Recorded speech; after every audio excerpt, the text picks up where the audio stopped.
ঈদের ছুটিতে মজা করতে চলে এলাম নারায়ণগঞ্জের রূপগঞ্জে অবস্থিত সুবর্ণগ্রাম পার্কে।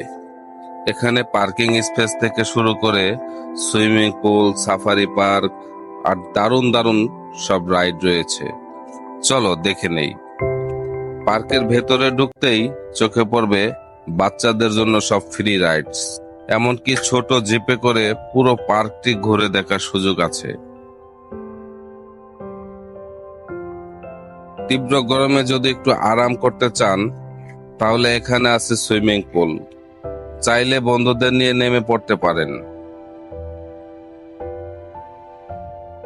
এখানে রয়েছে খুব সুন্দর দৃষ্টিনন্দন সাফারি পার্ক, যেখানে বিভিন্ন ধরনের প্রাণী রয়েছে, যা দেখে অনেক আনন্দ পাবেন। সুবর্ণগ্রাম পার্ক শুধু শিশুদের জন্য নয়, বড়দের জন্য রয়েছে উপভোগ্য। ঈদের ছুটিতে পরিবারের সবাই মিলে এখানে আসতে পারেন। আপনারা যদি কখনো সুবর্ণগ্রাম পার্কে ঘুরতে আসেন তাহলে কেমন লাগলো আমাদের জানাতে ভুলবেন না। ভিডিওটি ভালো লাগলে লাইক, কমেন্ট, শেয়ার করুন। আর হ্যাঁ, পরবর্তী ভিডিও দেখার জন্য অবশ্যই চ্যানেলটি সাবস্ক্রাইব করে রাখবেন। আমাদের পেজটিতে ফলো দিতে পারেন।